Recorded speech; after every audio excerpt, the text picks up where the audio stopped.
बिस्मिल्लाहिर्रहमानिर्रहीम, अस्सलाम वालेकुम, welcome to Pepsi G sports. ICC T20 world cup का सिलसिला जारी है और आज पूरे पाकिस्तान में ईद उल अज़हा का दूसरा दिन पूरे मजहबी जोश और खरोश से मनाया गया और उम्मीद है कि आपका भी ईद उल अज़हा का दूसरा दिन बड़े ज़बरदस्त तरीके से गुजरा होगा। लेकिन जनाब, ईद उल अज़हा के साथ साथ क्रिकेट का फीवर भी जो इस वक्त उरूज पर है, क्योंकि पाकिस्तान की टीम तो आपको पता है कि इस टूर्नामेंट से बाहर हो ही चुकी है। लेकिन आज जो है वो आईसीसी टी20 वर्ल्ड कप में आराम का दिन था और कल से जो है वो आईसीसी टी20 वर्ल्ड कप में दूसरे मरहले का आगाज होगा, सुपर 8 के मैचेस का आगाज होगा और कौन सी टीम किस स्ट्रेटेजी के साथ मैदान में उतरेगी, डेफिनेटली इसको भी डिस्कस करेंगे। और पाकिस्तान की टीम अगर पहुंच जाती सुपर 8 के मरहले में तो यकीनन आज ईद उल अज़हा की जो ये खुशियां हैं इनका मजा दोबाला हो जाता। लेकिन हमारे इस लुत्फ को और ईद उल अज़हा की इन खुशियों को दोबाला करने के लिए कल की तरह जब ईद का पहला दिन हमने सेलिब्रेट किया, आज भी हमारे साथ मौजूद हैं हमारे दो बड़े ज़बरदस्त गेस्ट हैं। सबसे पहले ज़रा हम यहाँ पे खुश आमदीद कहेंगे और ईद के दूसरे दिन ज़रा उनकी मसरूफियात भी जानेंगे कि ईद के दिन दूसरे दिन क्या मसरूफियात रही। तौसीफ अहमद साहब हमारे साथ मौजूद हैं, बेंगलोर के हीरो। अस्सलाम वालेकुम तौसीफ भाई, कैसे हैं? अली वालेकुम सलाम, आपको मुबारक और हमारे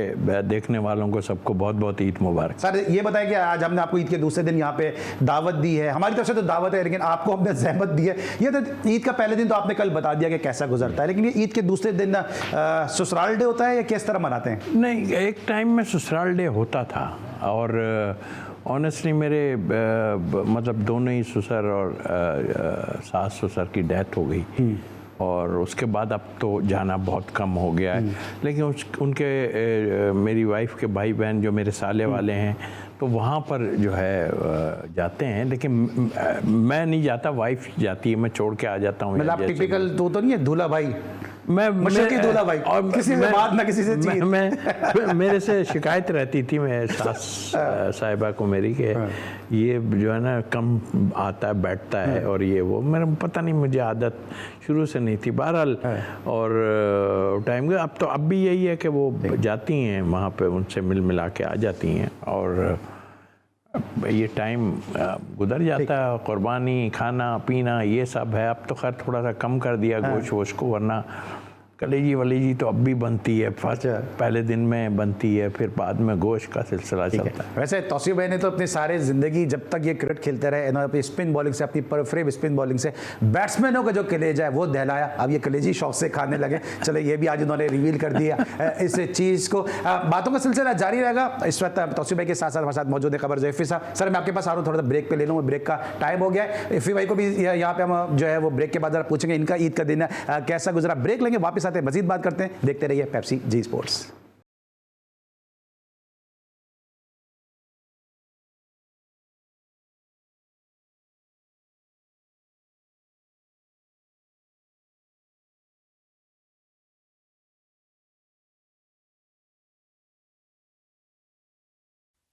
welcome to Pepsi G sports. और ब्रेक पर जाने से पहले हम बेंगलोर के हीरो तौसीफ अहमद साहब से ईद के दूसरे दिन की मसरूफियात को जान रहे थे और एफ़ी भाई को साथ हम नहीं बात कर सके थे क्योंकि इस वक्त ब्रेक पे जाना था। एफ़ी भाई को भी ज़रा शो में हम खुश आमदीद कहते हैं और इनसे भी थोड़ा सा क्विकली जान लेंगे कि इनका आज का ईद का दूसरा दिन जो है वो कैसा गुजरा, क्योंकि कुर्बानी तो जनाब पाकिस्तान की टीम दे चुकी है और अभी मज़ीद कुर्बानियों की जो है वो गुंजाइश भी है ताकि पाकिस्तान डे की टीम की इन कुर्बानियों के बाद हम सब भी जो है वो क्रिकेट से जो है वो ईद को सेलिब्रेट कर सकें। एफ़ी भाई वेलकम टू द शो। और उस वक्त आप बात करना चाहते थे, सॉरी इस वक्त मैं आपको इन नहीं कर सका शो में। ये बताएं कैसा गुजरा आपका ईद का दूसरा दिन? ये तो ससुराल जाते नहीं हैं अली। एक तो सबसे पहले तमाम जो हमारे देखने वाले हैं उन सबको, जी टीवी की तमाम लोगों को, तौसीफ भाई को ख़ास तौर से, क्योंकि तौसीफ भाई हमारे साथ मैं बड़ा, मेरे लिए बड़ा ऑनर है कि मैं तौसीफ भाई के साथ बैठता हूँ। उनको ईद मुबारक। और तौसीफ भाई के जितने चाहने वाले, जितने फैंस हैं उनको, अली आपको और तमाम फैमिली को ईद मुबारक। जी अब बताइए कैसा गुजरा? जल्दी क्विकली बता दें, मेरे मैच पर आता हूँ मैं। अली ईद का दिन बड़ा सुस्त गुजरता है भैया। मेरा तो हमेशा अकेलेपन में गुजरा। मैं ईद के तीनों दिन सोता हूँ मैं। और अब क्योंकि काम की नौयत ऐसी होती है कि काम इन दिनों होता नहीं, लोगों से कम मिलता हूँ और सोता ज़्यादा हूँ मैं ईद को। ठीक है, हम बात करते हैं ईद के दूसरे दिन के हवाले से। लेकिन जिस तरह आईसीसी टी20 वर्ल्ड कप को, क्योंकि आज आराम का दिन था और आज कोई मैच नहीं, इसलिए ज़रा हम रिकैप करने की कोशिश करेंगे आईसीसी टी20 वर्ल्ड कप को। कि पहले राउंड में बड़ी बड़ी टीमें जो है वो बाहर हो चुकी हैं। श्रीलंका जो है वो बाहर हो चुकी है, पाकिस्तान की टीम जो है वो बाहर हो चुकी है और इससे जो है क्रिकेट पर क्या असरात पड़ेंगे। फिर न्यूजीलैंड जैसी टीम भी बाहर हो चुकी है। तो तीन ये बड़ी मेजर टीमें जो बाहर हुई हैं। तौसीफ भाई, no one was expecting ICC T20 world cup में पाकिस्तान, न्यूजीलैंड, श्रीलंका, ये इतनी बड़ी बड़ी टीमें बाहर हो जाएंगी, इससे आपको क्या लगता है कि हमारा तीनों ममालिक का क्रिकेट का स्टैंडर्ड ख़राब हुआ है, या ये जो आईसीसी जो ग्लोबलाइजेशन की तरफ जा रही है वहाँ पे जो क्रिकेट ज़्यादा बेहतर हो गई है? देखिए, जिस तरह की ये टूर्नामेंट शुरू हुआ कोई भी नहीं सोच रहा था, और हम बार बार मैं इसीलिए कह रहा हूँ कि आईसीसी ने जो भी किया है मेरे हिसाब से अप टू द मार्क नहीं है। ये हारने की वजह मैं ये भी है इसलिए कि जो आप चीज़ दे रहे हैं ना, जिस पे सारा काम होना है वही प्रॉपर नहीं है, तो फिर कैसे? हार जीत अपनी जगह, जाहिर है हर टीम को उस हिसाब से ही होना चाहिए। ख़राब कंडीशन मिलती है तो आप उसको एडजस्ट करें। बैट्समैन जो कहते हैं जी स्विंग हो रहा है, स्विंग हो रहा है, पता चल गया ना स्विंग हो रहा है, तो फिर उसको इस हिसाब से खेलो। ऊपर आ रहा है, नीचे आ रहा है, फिर उस हिसाब से खेलो। एक ऑकवर्ड कोई उठ जाती है। लेकिन आईसीसी ने जो ये मेला लगाया, अच्छा मेला ज़रूर था, मगर अप टू द मार्क नहीं था क्रिकेट पॉइंट ऑफ व्यू से।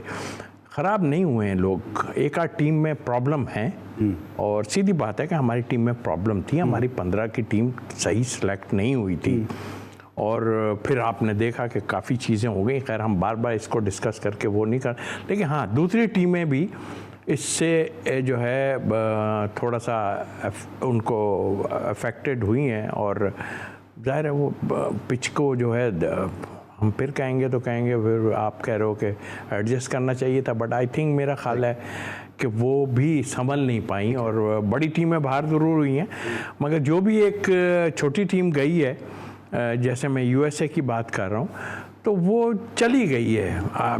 ठीक है, खेला अच्छा है, जो भी वो अपनी जगह है, बट आई थिंक एक अच्छी टीम जो है सेकंड राउंड में जाने से रह गई, मैं समझता हूँ। ठीक है, जो बात करें तौसीफ भाई, इफ़ भाई आपको लगता है ये वेन्यू सही था? ठीक है, आप जो बार बार रोज़ाना एक बात करते हैं कि भाई तमाम जो कंट्रीज़ हैं उन्होंने जो MOU साइन किया था, उनकी म्यूचुअल अंडरस्टैंडिंग से यहाँ पे टूर्नामेंट हो रहा है। आईसीसी की कोशिश थी कि ग्लोबलाइजेशन किया जाए और क्रिकेट को जो है वो फैलाया जाए, दूसरे जो वेन्यूज़ हैं उनको भी तलाश किया जाए, तो उस लिहाज से यूएसए और वेस्ट इंडीज़ को एक वेन्यू के तौर पर रखा गया। लेकिन ये वेन्यू सही था क्योंकि इस मौसम में बारिश की वजह से पिचेस ड्रॉप इन पिचेस थी, फिर वेस्ट इंडीज़ के हिसाब से लोगों ने अपने स्क्वाड तरतीब दिया, इवन पाकिस्तान ने स्क्वाड अपना तरतीब दिया, वहाँ तक पहुँच ही नहीं सके। क्या लगता है आपको कि सिलेक्शन और ये वेदर को देखते हुए क्या ये आइडियल था? ये हाल मेरे ख्याल में तौसीफ भाई ने बता दिया आपको। हाँ, ये ज़रूर मैं कहूँगा इसके अंदर कि यार कहीं अगर स्किल टेस्ट हो रही हो आपकी तो वो कंडीशन मुश्किल है, वो वहाँ खेलना मुमकिन नहीं है, क्योंकि विराट कोहली के रन नहीं हो रहे तो हमारे भी आप जस्टिफाई नहीं, मैं इन बातों को नहीं मानता। इसी इवेंट में कैन रदरफोर्ड निकल कर आया 29 बॉल में 63 रन। इसी इवेंट के अंदर कल मार्कस स्टोइनिस, 2 दिन पहले आपने देखा होगा मार्कस स्टोइनिस को, जिस अंदाज से 29 बॉलों पर 63। तो मैं ये कह रहा हूँ कि भैया इसके अलावा भी बहुत सारे होंगे।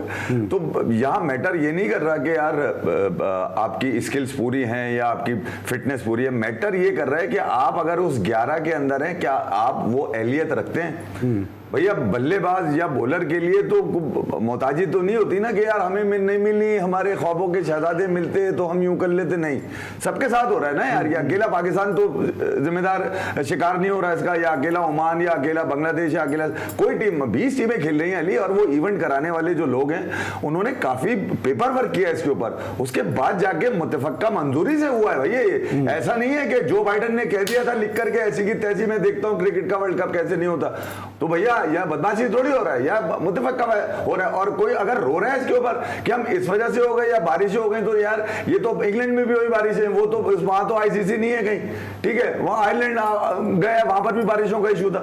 तो यार रोने के लिए तो बहुत सारी चीजें हैं ना अली, मगर जहां तक इन कंडीशन की बात है, हाँ ये जरूर है कि आउटफील्ड जो है ना उसके हवाले से कुछ शिकायत है, बिल्कुल ठीक है। मैं पिच के ऊपर तो तौसीफ भाई के होते हुए मेरे मुंह से कुछ निकल भी नहीं सकता भैया, ना मैं किसी के बैट या बॉल को बता सकता हूँ, मगर बात सीधी सी ये है कि आउटफील्ड आप जरूर कह सकते हैं कि कुछ मैचेस की थी। रोहित शर्मा ने कंप्लेन, रोनाल्डो एविड ने करी, इवन पाकिस्तान की तरफ से भी मोहसिन नकवी का हमने सुना था उन्होंने की होगी। आप अपनी रिकमेंडेशन दे सकते हैं अली, वो कोई दरवाजे बंद नहीं है, लिखा नहीं है कि आप कुछ बोल नहीं सकते। आप कंप्लेन की बात कर रहे हैं, वो ब्लेम गेम भी शुरू हो चुका है। श्रीलंका ने कहा कि हमारी टीम जो है वो बारिश की वजह से बाहर हुई। Do they deserve to enter in super 8 stage है, क्योंकि जिस तरह से श्रीलंका क्रिकेट खेली है, आपको लगता है वो डिजर्व करते थे? अली मेरे ख्याल में अगर श्रीलंका, बांग्लादेश, इनकी कंडीशंस आप देख लें, यहाँ फंसी हुई विकेटें होती हैं। यहाँ मैंने तो मुझे अच्छी तरह याद है कि वसीम भाई एक दफ़ा कह रहे थे कि यार श्रीलंका सीरीज आती है ना, तो हमारी कोशिश ये होती है कि यार 3 टेस्ट हैं तो एक ही खेले आदमी, क्योंकि बाकी 2 के अंदर जो है ना, वहाँ तो बॉलर का मसला रहता है ना भैया, वहाँ हल्का वाला चलता है वहाँ पे 128 130 बस यही वाले कामयाब है, तेज वाला तो बेकार है वहाँ पर। तो वहाँ की कंडीशन भैया ऐसी ही है, थोड़ी सी बहुत मुख्तलिफ होंगी क्योंकि ये ड्रॉप इन है, वो उनकी अपनी जेन्युइन कंडीशंस होती हैं। तो ये कह सकते हैं आप कि भैया ड्रॉप इन के ऊपर थोड़ा मुश्किल हो रहा है। हाँ, यहाँ रवीज राजा याद आ रहा है मुझे, वो जो 30 35 करोड़ के ड्रॉप इन पिचेस पाकिस्तान में ला रहे थे, अगर वो रहते इस वर्ल्ड कप तक तो शायद पाकिस्तान उस पर ट्रेन हो चुका होता, क्योंकि वो लाते जरूर, ऐसा नहीं है। तो फिर टीम का क्या होता, क्योंकि खेल तो बाबर आजम ही रहा होता, क्योंकि बाबर आजम खेला तो उनको किसी को खिलाना नहीं था। अली मैं ये कह रहा हूँ खेलेंगे तो यही ना यार, तौसीफ भाई को मैं सिलेक्टर बना देता हूँ और तौसीफ भाई को कहता हूँ जाएं ये 25 लड़के आप मुझे दें, उसमें बाबर आजम का नाम होगा, पूछ लें आप इनसे। ठीक है, T20 में होगा, उसमें क्रिकेट की आसमानी किताब पे अपना एवरेज स्ट्राइक रेट लिख गया, तेले ने एवरेज ऐसा मेंटेन किया हुआ है कि जब आप दुनिया के बड़े प्लेयर्स से उसका मुकाबला करेंगे ना, तो 15-18 में उसका नाम आ ही रहा होगा। ठीक है तौसीफ भाई, चले इससे पहले किसी और सवाल की तरफ आऊँ, क्या T20 में आप बाबर आजम को रखेंगे बतौर मेंबर सिलेक्शन कमेटी या चेयरमैन सिलेक्शन कमेटी? इससे पहले मैं वो बात, ये जो ग्राउंड पे सब हो रही थी ना, इसकी बात ज़रूर करूँगा। देखें, क्रिकेट का बादशाह जो चला रहा है पूरे उसको, मैं इंडिया की बात कर रहा हूँ कि इंडिया उस सबके सामने है कि वो एक है। वो जब इस जगह की शिकायत कर रहा है तो कुछ ना कुछ तो है। वो जब इस चीज़ों को, वरना वो जो है मैनिपुलेट करके खामोश हो जाता कि भाई नहीं ऐसा नहीं है, चलो ठीक। लेकिन वो कह रहा है, उसके लोग कह रहे हैं कि क्या नाम है, ये जगह अच्छी नहीं थी, सही पिचेस नहीं है, ग्राउंड की जैसे एफी भाई ने बात की बिल्कुल ठीक नहीं थी। मैं तो शुक्र अदा कर रहा हूँ कि प्लेयर बच गए, क्योंकि जिस तरह की ग्राउंड है उसमें 1-2 ने अनफिट हो ही जाना था, वो बचा हो गया। सेकेंड राउंड सबके लिए बहुत ज़रूरी था। तो आई थिंक इस मामले में अगर कोई ये कहता है ठीक है, जैसी जगह मिले उस तरह खेलना ज़रूर चाहिए, बट मैं अप टू द मार्क किसी हाल में नहीं था। आप कोई भी टीम ले लें, कि हारने की वजूहत ये मैं उसको नहीं कहूँगा, लेकिन ये जो ग्राउंड बनाया गया इतनी जल्दी सब किया, हाँ ये बात इनकी ठीक है कि किस तरह जाके आप लोगों ने उस पर साइन किए और उसके बाद आपने एग्री कैसे किया। जब आपको पता ही नहीं था, क्रिकेट बोर्ड को उन लोगों ने देखे होंगे ना, खास तौर पर इंडिया को नहीं पता ये था। तो नहीं कि अमेरिका जाने की चाह में सबने जल्दी आंखें बंद किए साइन कर दिए यार। हमारे तो वीर अलग के भी पता नहीं क्या हो गया बात, लेकिन बात वही है। जल्दी से मुझे बाबर आजम क्या आप सिलेक्ट करते T20 में? देखिए, शुरू में तो मैं कभी भी ना करता हूँ उनको, और देखिए जिस तरह की वो खेल रहे थे ना, लेकिन आप जो आपके पास टैलेंट है ना, उस हिसाब से अगर आप देखें ना, तो वो उसमें एडजस्ट हो रहा था। और अगर ये ऐसा नहीं होता ना, तो मैं हो सकता है कि अगर उनको सिलेक्ट भी करूं तो मिडिल ऑर्डर में सिलेक्ट करूं। देखिए, मेरे को सबसे ज़्यादा परेशानी क्या है, जो लोग बात करते हैं, अब तो खैर डॉट बॉल का भी आ गया है सिलसिला, लेकिन मैं अगर होता, मैं उस बंदों, यार ऑस्ट्रेलिया की वे ऑफ प्ले तो देखो यार, 6 ओवर में, दुनिया में 6 ओवर में रन बन रहे हैं। लोग कहते हैं 6 ओवर नहीं, लंबे खेल के जाओ, लंबे नहीं खेल सकते भाई। मिडिल ऑर्डर आपके 2 ओवर आते हैं, किसी का 1, आप उठा के देख लेना कितने आसिफ अली को कितनी बॉलें मिलती थी, या दूसरे मिडिल में जो कैरियर खत्म हो गया, आसिफ अली का कैरियर खत्म हो गया, कितनी उनको बॉलें मिलती थी यार। तो मतलब कहने का ये कि एक फॉर्मेट है, उसको उस हिसाब से खेला जाए। क्योंकि हम ये समझते हैं कि पूरी दुनिया जो है वो खेलती है पावर प्ले और हम खेलते हैं बाबर प्ले, कि जो इनकी मर्जी होगी उसी हिसाब से हम खेलेंगे। तो भाई, जब ये कंप्लेन की बात हो रही है, अब जरा वापस उस टॉपिक की तरफ आते हैं। न्यूजीलैंड का जो एक्सक्लूजन हुआ है, कि जिस तरह पहले बात करते कि कोई एक्सपेक्ट नहीं करता कि न्यूजीलैंड इस तरह होगा, अब वहां पे भी जब इंडिया की टीम इस तरह हारती है, आईपीएल को इल्जाम दिया जाता है, यहाँ पे भी आईपीएल को दोष दिया जा रहा है कि पाकिस्तान वो सीरीज खेलने नहीं आते, आईपीएल को ज्यादा इंटरेस्ट है उनका, ज्यादा होता है, टीम के तौर पर नहीं खेलते, जेल होकर नहीं खेल रहे, इसलिए बाहर हो गए, वरना न्यूजीलैंड भी बाहर होने वाली टीम तो थी नहीं। बिल्कुल ठीक कहा आपने, न्यूजीलैंड बाहर होने वाली नहीं थी, और अब हारे हैं तो देखें ना, हर जगह परेशानी शुरू हो गई है। 8, 9, 10 के लड़के उनके वहाँ गए हुए थे, भाई किसने कहा था आप भेज दो, नहीं भेजते ना फिर, या ये सीरीज नहीं रखते। चलो हम ये भी मान लेते हैं कि यार ठीक है, 2 नए लड़कों को चांस मिलने का था, और नई टीम है, उनमें से लड़कों ने कुछ तो किया ना, हमारी टीम को तो उन्होंने हरा ही दिया ना, उस लिहाज से अगर आप देखें, ठीक है, चांस लेने में कोई बुराई नहीं है आप नए प्लेयर्स के, लेकिन हमारे पास तो प्रॉब्लम ही है ना, हम कहाँ चांस लें, किस पे चांस लें। जब भी कोई ऐसी टीम आती है, उसमें हम चांस ही नहीं लेते, तो फिर वहां तो खत्म ही हो गया ना। फिर तो आप किसी को भी कहते रहो बाबर इस फॉर्मेट में होना था, नहीं होना, आपके पास लड़के ही नहीं है, आप कहां से लाएंगे घुमा फिरा के। और सही बात है कि अगर होता तो वो उसकी सिलेक्शन होनी थी, इसलिए कि आपके पास है ही कोई नहीं, आपने किसी को चेक ही नहीं किया उस दौरान, कहा गया फिर भी चेक नहीं किया आपने। तो उस लिहाज से मैं कहता हूं कि ठीक है, न्यूजीलैंड की अपनी एक वो है, हर बोर्ड जब हारता है तो इस तरह की बात करता जरूर है, तो आप रिस्ट्रिक्ट कर देना, ना जाने देना किसी को खेलने। मैं तो इस पे बहुत वो हूं कि भाई देखिए, फर्स्ट आपकी डोमेस्टिक क्रिकेट है, जब आपकी डोमेस्टिक क्रिकेट हो, जब आपके की प्लेयर खेलने चाहिए, ताकि आवाम को भी तो पता चले, क्राउड तो जाए देखने इन लोगों को, लेकिन जब कोई खेलना ही नहीं चाहता तो फिर ये अब चल दे रहा है, दुरुस्त है, अब रिस्ट्रिक्ट करना पड़ेगा। ठीक है, अब रिस्ट्रिक्ट करना पड़ेगा। अभी तौसीफ भाई वाहिद क्रिकेटर नहीं जो ये बात कर रहे हैं कि लीग खेलने ना जाएं। मुझे तो अभी भी वो नाम याद है कि जब पाकिस्तान की जो वो कैंप लगा हुआ था, पाकिस्तान की सीरीज एक आने वाली थी, एक साहब इस वक्त पाकिस्तान की टीम के साथ एसोसिएट हैं, एक साहब इस वक्त टीवी चैनल पर बैठे हैं, दोनों बांग्लादेश की मोहम्मडन लीग खेलने चले गए थे। तो आज वो लोग ये बैठ के बातें कर रहे हैं कि जनाब लीग खेलने पर पाबंदी लगनी चाहिए या लीग खेलने नहीं जाना चाहिए।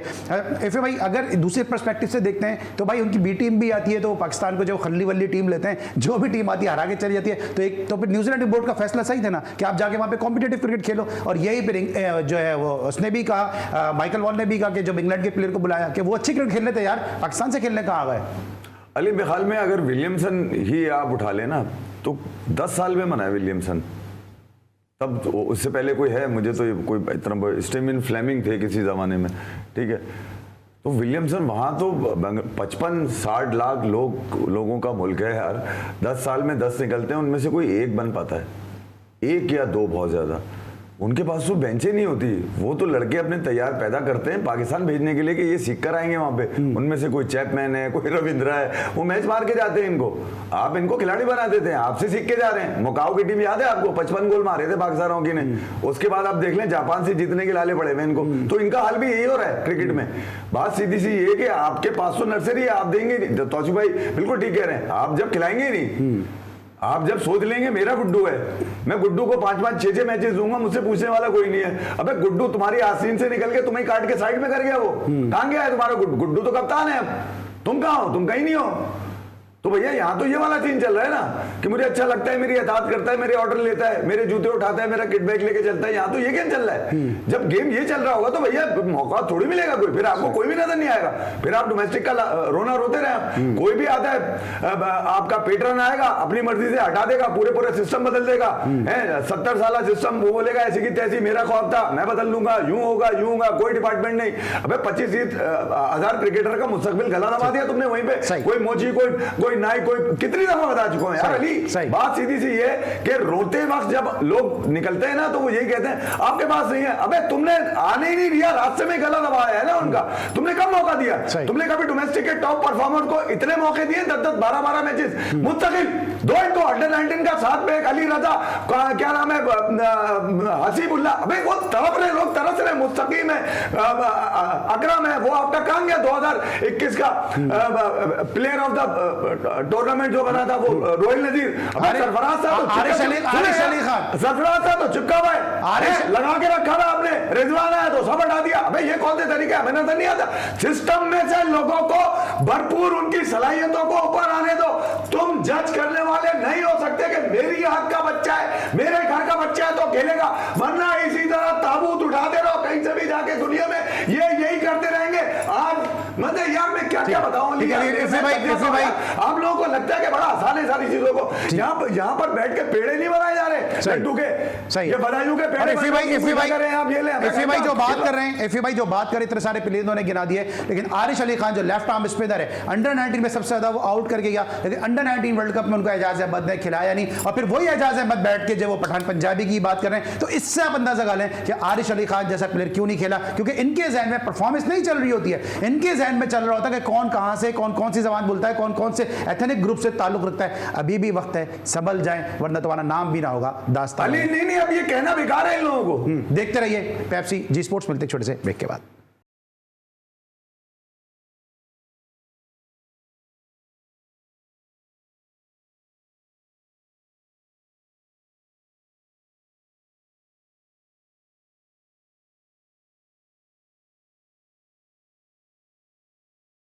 Welcome back to Pepsi G sports. और आप देख रहे हैं जनाब कि हम किस तरह से पाकिस्तान और की टीम को डिस्कस कर रहे हैं। साथ साथ वर्ल्ड कप में आज चूंकि आराम का दिन था, कल मैच है खेला जाएगा साउथ अफ्रीका वर्सेस यूएसए। इस मैच को जरा डिस्कस करेंगे। जिस तरह साउथ अफ्रीका को नेपाल के सामने 1 रन से कामयाबी मिली, एक मुश्किल मैच था, उसके बाद वो किस फ्रेम ऑफ माइंड के साथ उतरेंगे सुपर 8 के मरहले में, उनका मोराल का क्या हाल होगा। फिर दूसरी तरफ यूएसए जो पाकिस्तान को आउट क्लास कर आया, उसने आयरलैंड को हराया, उसने कनाडा को हराया, इंडिया को उसने टफ टाइम दिया, और यूएसए किस मोराल के साथ ग्राउंड में उतरेगा। तौसीफ भाई, एक ऐसी टीम जो इतना अच्छा खेल कर आई और एक ऐसी टीम के जो ऑन पेपर थोड़ी मजबूत है, लेकिन नेपाल के सामने 1 रन से वो जीते हैं मैच, किस तरह इस मुकाबले को देख रहे हैं? यूएसए चाहेगा तो अमेरिका चाहेगा तो जीत जाएगा। फिर वो मतलब नहीं चाहेगा तो नहीं जीतेगा। ये तो वही बात होगी, ज्यादा बारिश ज्यादा पानी। सॉरी, ये मैं कह गया किसी रो में, बात तो ठीक ही है ना यार, सही है, उनकी मेहनत है, वो आए ज़रूर है, लेकिन साउथ अफ्रीका इनको हरा देगा। ऐसा नहीं। देखिए, वहाँ है पोजीशन स्पिनर्स की। मैंने देखा यूएसए के पास स्पिनर कोई बहुत तगड़े स्पिनर नहीं है, जो मैंने जो देखा है। तो उस लिहाज से अगर मैं देखता हूँ तो उनके पास शम्सी है, उसके बाद वो लेफ्ट आर्म स्पिनर महाराज, मतलब आई मीन के उनके पास चॉइसेस हैं। उनके पेसर भी आप देखें कि उनकी अच्छे भले उनके, तो कहने को तो भाई कुछ भी हो सकता है, बट आई थिंक मुझे नहीं लगता कि यूएसए उससे जीत जाए। ठीक है, आपको क्या लगता है जनाब इस मैच में? एफी भाई, आपकी तो साउथ अफ्रीका के साथ हमदर्दी होंगी कि आप रहे भी हैं वहाँ। नहीं अली, अगर आप देखा जाए तो वो तो एक अलग ट्रेंड है ना उनका, चोकर वाला। तो मगर ये कि साउथ अफ्रीका को अगर आप देखें तो बाटपेन को रखा हुआ है इन्होंने, ठीक है, बिठाया हुआ किसको है, जेराल्ड कुर्जे को, जो मुंबई इंडियंस के लिए खेल रहा था, कि पाकिस्तान भी आया था, कितना खतरनाक बॉलर है, देखा था आपने। और फिर उनका अपना लुंगिंग ईडी है, फिर नीचे रबाडा है, फिर उसके बाद येंसन है उनके पास, फिर आर्निस्ट नॉट की है, जो सबसे बेस्ट बॉलर जा रहा है उनका। मगर जहाँ एन लगता है ना, वहाँ इनका मसला लगता है साउथ अफ्रीका को, नेदरलैंड हो, तो एन का मसला तो जहाँ लगता है वहीं लग जाता है। ठीक है, तो मैं ये कह रहा हूँ एन के तो मसाइल बहुत हैं, मगर ये कि यार नेट रन रेट एन से। हाँ, मगर आप ये तो देखे ना कि यार साउथ अफ्रीका एक वो मैच जो निकल चुका था, उनके बॉलर्स ही वापस लेकर आए ना, तो बॉलर्स ने गेम दिलाया। अब ये मत ये देखिए कि नेपाल की छोटी टीम, अगर आपको नेपाल छोटी नजर आ रही है तो बाबर ने भी तो 150 मारे इसके ऊपर, उस वक्त क्यों बड़ी नजर आ रही थी भाई आपको? तो यहाँ ये है कि साउथ अफ्रीका स्ट्रगल करता हुआ जीता है। हालांकि तौसीफ भाई बता रहे हैं महाराज है, शम्सी है, उसके बाद जबरदस्त बॉलिंग है उनके पास, इवन वो मार्कराम खुद बॉलिंग करता है यार। मैं ये कह रहा हूँ कि ये वो साउथ अफ्रीका की टीम है जो रेसिज्म की वजह से आगे पीछे खराब हो गई, वरना दुनिया की सबसे मजबूत टीम थी। मैं आज फिर कह रहा हूँ कि जिस दिन ये आईसीसी का कोई एक टाइटल ले गए ना, इनसे कोई लेके दिखाए फिर वापस। ठीक है, दूसरा मैच है तो भाई क्विकली बात करेंगे, इंग्लैंड वेस्ट इंडीज मैच है। मैं तो गो के इंग्लैंड इतना अच्छा नहीं खेला बीच में, मैंने देखा है, लेकिन मैं इंग्लैंड के उसमें जाऊंगा कि इंग्लैंड जो है देखें, क्योंकि तो मेरी तो जो इस टूर्नामेंट की जो मैंने जो प्रेडिक्ट किया तो इंग्लैंड को ही मैंने प्रेडिक्ट किया है। गो के लुढ़कते पहुंच गए वो सुपर 8 तक, लेकिन मेरे हिसाब से इस टूर्नामेंट की जो चैंपियन टीम है इंग्लैंड ही है, मुझे ऐसा लगता है। नहीं आप सही कह रहे हैं, और अपनी चॉइस है। और यार इस टूर्नामेंट में इतनी कुछ आदाब पड़ चुके हैं कि कहते में भी अजीब सा हो रहा है कि कोई कहेगा यार किस टाइप के, लेकिन इसमें बहुत चेंजेस आई हैं। चाहे वो अब एक नए वेन्यू पे जा रहे हैं, वहाँ का हमने देखा है, वहाँ सच ऐसा नहीं होगा कि यहाँ की तरह कोई ऐसा कुछ हो, बट ये फॉर्मेट के हिसाब से हम कह सकते हैं कि कुछ भी हो सकता है। बट मैं इंग्लैंड को कहूँगा कि इंग्लैंड जो है वो फेवरेट है। ठीक है, और 20 तारीख को जो मैच है भाई, इसमें अफगानिस्तान और इंडिया की टीम में एक दूसरे के मध्य मुकाबले होंगे। क्या ये एक दोस्ताना मैच होगा या आपको लगता है इसमें कोई वही जोश और जज्बा नजर आएगा जो पाकिस्तान अफगानिस्तान, पाकिस्तान इंडिया के मैच में नजर आता है? और फिर इरफान पठान के लिए बड़ी मुश्किल है कि इधर डांस करें या उधर डांस करें। यार इंडिया तो पाकिस्तान से जब खेलता है ना अली, तो वो प्रेशर में होता है, पाकिस्तानी नहीं होता, क्योंकि उसको पता होता है यही खेलेंगे वहाँ बाद में। ठीक है, उन पे प्रेशर होता है कि बड़े स्टेक्स है उनकी दुनिया क्रिकेट में भैया, उनका खिलाड़ी डिफरेंट लेवल की सोच रखता है, उसको टीम में रहने का नहीं, अपनी प्राइड के लिए जाना होता है। जबकि अफगानिस्तान के अगर आप देखें तो भैया ये वो टीम है जो कुछ भी कर सकती है। हाँ, ये ज़रूर है, अफगानिस्तान जब इंडिया से खेला अंडर प्रेशर खेला, इंडिया हमेशा हावी रहा, जो उसके पास रिकॉर्ड है, भले वो टेस्ट हो। लेकिन लास्ट मैच होता है ना, सुपर ओवर में तक चले गए थे मैच। हाल हाँ, वो अभी एक सीरीज में एक मैच जीता भी है अफगानिस्तान उनसे, ऐसा नहीं है कि अफगानिस्तान जीता नहीं उनसे, मगर अफगानिस्तान की जो टीम है भैया ये 119 रन अगर आपने इनको दे दिए ना तो ये बना लेंगे रोहित शर्मा, ये बता दूं मैं आपको। वो तो पाकिस्तान थी जो प्रेशर में आ गई आपकी बॉलिंग के, ये नहीं आएंगे। पाकिस्तान तो आयरलैंड के खिलाफ स्ट्रगल कर गई, पाकिस्तान तो आयरलैंड के खिलाफ स्ट्रगल कर गई। मैं यही कह रहा हूँ, वो तो क्या यार आप क्या चाह रहे हैं, मैं क्या क्या बताऊँ। मैं सिर्फ ये कह रहा हूँ कि अफगानिस्तान को जरा सा हैंडल विद केयर। 80-20 मैं बोलूँगा 80% इंडिया विनर। सही, ठीक है। और जिस तरह हम बात भी कर रहे हैं अफगानिस्तान इंडिया के मैच के हवाले से, तो इंडिया का जो ट्रैक रिकॉर्ड है वो तकरीबन इवनली पॉइज्ड है। 14 T20 मैचेस खेले इंडिया ने वेस्ट इंडीज़ की सरजमीन पर, और उस सॉइल पर उन्होंने 7 जीते हैं और 7 मैचेस हारे हैं। लेकिन अब ज़रा सा बात कर लेते हैं कि विराट कोहली, ये जो फॉर्म है विराट कोहली की, क्योंकि लास्ट मैच में भी जो अफगानिस्तान के अगेंस्ट विराट कोहली खेले उसमें भी 0 पर आउट हुए, अभी भी जो उनकी परफॉर्मेंस है वो अप टू द मार्क नहीं है। क्या लगता है आपको कि विराट कोहली के लिए भी बड़ा इंपॉर्टेंट ये मैच होगा? देखिए उनकी क्या स्ट्रेटजी है ये तो हम पहले दिन से समझ गए। जाहिर है कि वो एक की प्लेयर है उनका, और दुनिया के लिए और उनके मुल्क के लिए भी जाहिर है, चाहे वहाँ पे शोर शराबे बहुत हो रहे हो, ठीक है, होता है जब परफॉर्म नहीं हो रहा होता, और कुछ अगेंस्ट भी होते हैं, बड़े बड़े प्लेयर अगेंस्ट भी हो जाते हैं किसी के, यानी कि पर्सनल होने की बात है। तो मैं ये समझता हूँ कि देखिए इंडिया को भी सोचना चाहिए, कोहली है या कोई भाई, देखो उसकी आपको ज़रूरत है अभी, अगर ज़रूरत है तो ठीक है, नहीं तो आप ड्रॉप कर दो ना उसको। क्यों नहीं ड्रॉप करते? लेकिन ये ड्रॉप नहीं कर सकते उसको, क्योंकि वो किसी वक्त भी इतना बड़ा कुछ कर देगा कि सब हक्का बक्का रह जाएंगे, और उनको भी सब। अच्छा, नंबर सही कोहली का आपको लगता है अफगानिस्तान के खिलाफ अपनी गलतियों से सीखेंगे, नंबर 3 पे शायद कोहली को ले आए?